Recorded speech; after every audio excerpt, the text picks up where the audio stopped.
रात का 1 बज चुका है, अरबी को नींद नहीं आ रही। वो सिक्योरिटी गार्ड को चेक करने के लिए नंबर मिलाता है तो नंबर एक औरत उठाती है जो कि रो रही है और कह रही है कि फ़ोन बंद नहीं करना। अरबी फ़ोन बंद कर देता है। अस्सलाम वालेकुम, कैसे हैं आप लोग? मैं हूं आपके साथ अदनान और आज मैं आपको सऊदी अरब में पेश आने वाला एक सच्चा वाकया सुना रहा हूं जो कि उस बंदे ने खुद सुनाया और सुनाते हुए उसकी आंखें जो है इतनी नम थी कि आंसू टप टप गिर रहे थे और वो अल्लाह का शुक्र अदा कर रहा था कि अल्लाह ताला ने उससे ऐसा काम दिया। जद्दा के अंदर एक ताजिर था जो अच्छा रोजगार कमा रहा था, उसकी एक दुकान थी। मगरिब के टाइम पे वो अपनी दुकान बंद करता और घर पे आके खाना खाता, बच्चों के साथ बैठता, उसके बाद इशा की नमाज पढ़ता, रब का शुक्र अदा करता और सो जाता। इस रात वो कहता है कि मैं जब कमरे में गया हूँ सोने के लिए तो मेरी बेगम साथ लेटी हुई है, हम दोनों लेट गए, बेगम सो गई और मैं जाग रहा हूँ। मैं कभी इधर करवट ले रहा हूँ, कभी इधर करवट ले रहा हूँ। पानी पिया, कोई फायदा ना हुआ। बेगम की आंख खुली, उसने कहा आप सोए नहीं? तो मैंने कहा नहीं, नींद नहीं आ रही। तो उसने कहा आपने कावा तो नहीं पी लिया था? तो कहता मैंने कहा कि कावा मैंने क्या पीना, मैंने तो सिर्फ तुम्हारे साथ बैठ के खाना खाया है, बस मुझे नींद नहीं आ रही, समझ नहीं आ रही क्या उलझन है आज। इसी चक्कर में वो सोचता है कि कहते हैं लस्सी पिए तो नींद आ जाती है, फ्रिज से लस्सी निकालता है, लस्सी निकाल कर पीता है, फिर आके लेट जाता है। करवटें कभी इधर बदल, कभी इधर बदल, कभी इधर बदल, 12 साढ़े 12 हो गए। अब उसको ख्याल आता है कि जो सिक्योरिटी गार्ड है वो हमने नया रखा है, तो मैं चेक करूं कि वो जाग रहा है या सो रहा है। उसको कॉल करता हूं, देखता हूं जल्दी उठाता है या देर से। उसको नंबर एक कागज पे लिखा था, नंबर डायल किया तो नंबर जो है वो आगे से एक औरत ने उठाया। जैसी औरत ने उठाया, औरत रोए जा रही है और कह रही है कि आप कॉल बंद नहीं करना, मेरी बात सुन ले। ये घबरा जाता है और कॉल को बंद कर देता है, फिर लेट जाता है। अब लेट गया है, इसको समझ नहीं आ रही कि हुआ क्या है। ये नंबर सिक्योरिटी गार्ड का मिलाया था, ये औरत कहाँ से आ गई। अब इसके दिल में एक खौफ भी पैदा आता है कि शायद उसे कोई मजबूरी हो। ये दोबारा उसका नंबर मिलाता है, नंबर मिलाता है। औरत फिर कह रही है भाई आप कॉल नहीं बंद करना, मैं बहुत मजबूर हूं, मेरी बात सुन लो। ये उससे कहता है ठीक है बहन आप बताएं क्या बात है।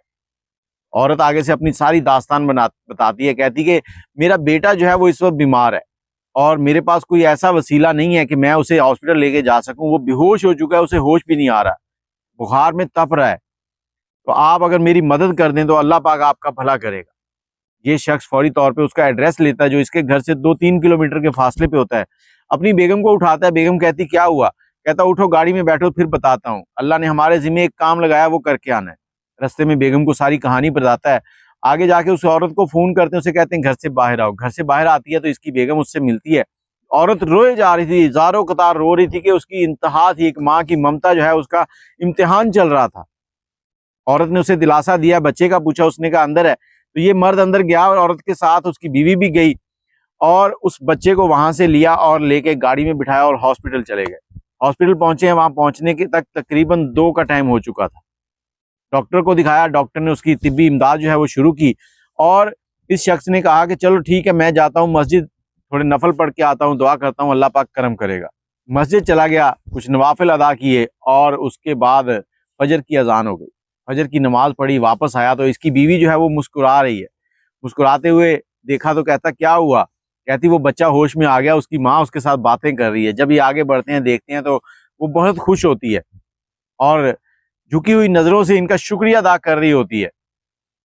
ये शख्स उससे पूछता कि आपके शौहर किधर हैं? औरत बताती है कि हम लोग सऊदीया से नहीं है, हम शाम से थे, जब वहां पर लड़ाई हुई तो हम हिजरत करके यहाँ आ गए, यहाँ आने पर मेरा शौहर जो है वो फौत हो गया, अब मेरा कोई नहीं है, ये एक बेटा ही है। तो इस शख्स ने उससे पूछा कि आपका गुजर बसर कैसे होता है? औरत बताती है कि मोहल्ले के लोग हमें कुछ राशन वगैरह दे देते हैं जिससे मेरा रोजगार मतलब ये कह लेंगे माहाना अखराजात जो है वो चलते रहते हैं।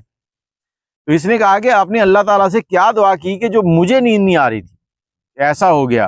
वो कहती कि मैं जब परेशान थी तो मैंने अल्लाह से दुआ की कि ऐ मेरे रब तू हर चीज पे कादिर है, तेरी बहुत सी मखलूक है, बहुत सी फौजें हैं, कहीं फरिश्तों की कहीं इंसानों की, तो आज मेरे लिए कुछ वसीला बना दे, आज मेरे बच्चे की मुश्किल हल कर दे। कहती मैं दुआ कर ही रही थी कि मेरे फोन की घंटी बजी तो मैंने शुक्र अदा किया कि या अल्लाह तूने कोई लगता है फरिश्ता सिर्फ इंसान भेज दिया मेरे लिए। आपकी कॉल अटेंड हुई, आपने फोन बंद कर दिया तो मैंने फिर दुआ की कि या अल्लाह ये क्या माजरा है, तूने मेरी दुआ सुनी भी है और अनसुनी कर दी। उसी वक्त फिर आपकी कॉल आ गई और आपको मैंने पूरा माजरा सुनाया और आप मेरे बच्चे को हॉस्पिटल ले आए। उसके बाद सुबह हो चुकी थी, डॉक्टर ने बच्चे को छुट्टी दे दी, इन्होंने बच्चे को गाड़ी में बिठाया और बिठाने के बाद उसके घर की तरफ चल पड़े। दुकानें खुल रही थी सुबह सुबह। तो इस शख्स की बीवी जो है उसने कहा कि यहाँ एक दुकान पे गाड़ी रोको और इनको राशन लेके दो। इस ताजर ने उसको पूरे महीने का राशन लेके दिया और इनके घर पे उतारा और उसको अपना कहा कि मेरा नंबर आपके पास आ गया है बहन, अगर कभी कोई मुश्किल हो तो आप मुझसे राब्ता कर सकती हैं, आपका भाई आपकी खिदमत में हाजिर है। अब यहाँ पर मैं आपको दो चीजें समझाना चाहूंगा। कहीं भी कोई औरत आपको इस तरह से बुलाए तो अकेले नहीं जाना, औरत को साथ लेके जाना है।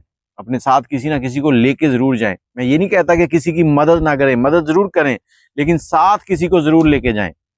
और दूसरा कि कभी भी आप परेशान हो, कोई इस तरह के मामलात हो रहे हो, उलझन हो रही हो, तो अपने इर्द गिर्द देखें कि आपके जानने वालों में, आपके दोस्तों में, आपके मोहल्लेदारों में कोई शख्स परेशान तो नहीं बैठा, कोई अपने रब के सामने गिड़गिड़ा तो नहीं रहा कि यार अब तेरी इस दुनिया के अंदर मेरा कोई भी साथी नहीं बन रहा, मुझे कोई भी मदद नहीं कर रहा। की मदद जरूर किया करे। ये शख्स अपनी कहानी सुनाते हुए ज़ारो कतार रोने लगा कि अल्लाह ने उसे इस मदद के लिए चुना और वो बड़ा खुशकिस्मत है। बाकी आप इसके बारे में क्या कहते हैं, अपनी राय कमेंट में जरूर दीजिएगा। मुझे इजाजत दें। अल्लाह हाफ़िज़।